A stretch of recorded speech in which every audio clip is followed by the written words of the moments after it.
Even Jesus listened to his mom.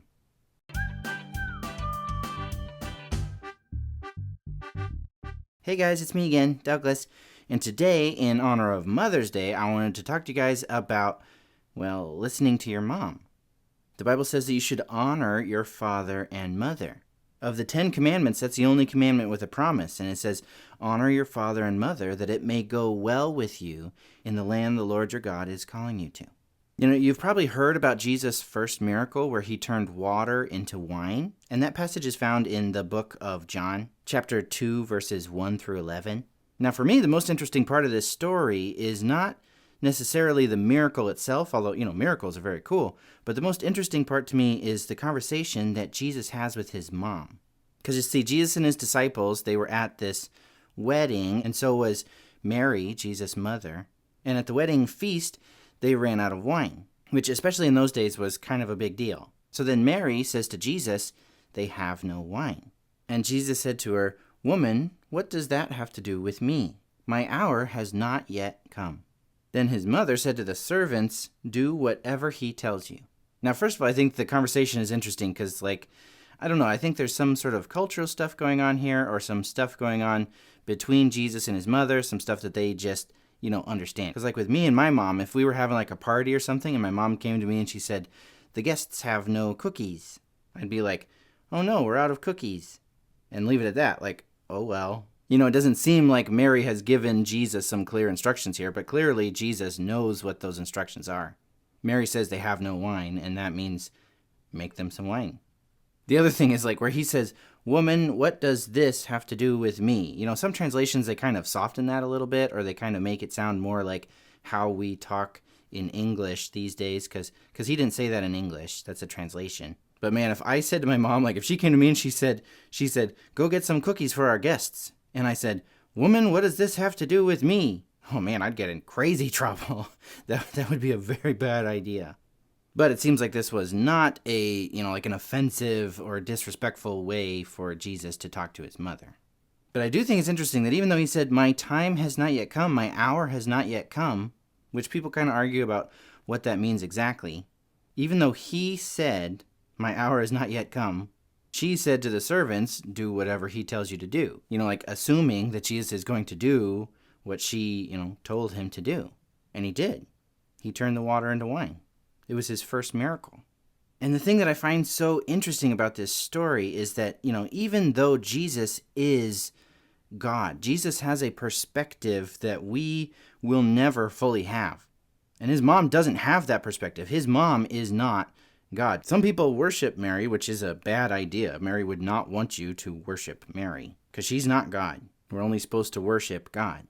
And yet, even though Jesus has this perfect perspective and he understands more than she does, he still obeyed her. He still did what she asked because that's the right thing to do. I don't know why we do this, and I say we because I definitely include me, but I feel like it's very difficult to obey our parents when we think we know better, right?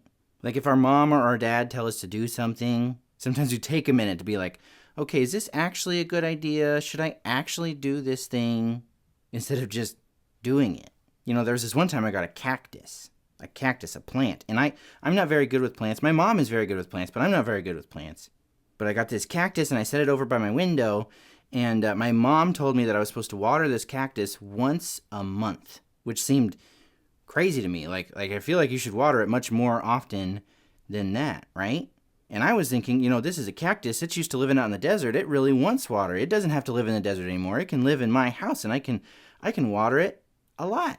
Good for you, cactus. Aren't you a lucky cactus to be in my house where we have running water and you don't have to be out in the desert where you don't get water barely at all? And so my mom told me to water it once every month, but I watered it once a day because I was like, this seems like a great idea. And that cactus died in a week and a half. I killed it. Me not listening to my mother made me more deadly to that cactus than a literal desert. And later my mom explained to me that, God made cactuses to live out in the desert where there isn't a lot of rain. They're designed to live on not very much water. And I had basically just drowned my cactus. And, she explained it, but the truth is that I should have just done what she said even without an explanation. Because, the Bible doesn't say honor your father and mother or like obey your parents if it makes sense to you. Obey your parents so long as they tell you to do what you were already going to do anyhow. Or honor your parents unless you have a better idea. It just says honor your father and your mother, and it will go well with you. And you know what? I'm wrong a lot. Jesus is never wrong.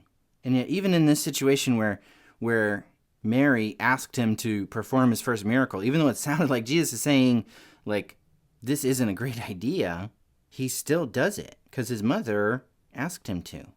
If Jesus, who knows everything, can listen to his mother, then we who don't know everything can too.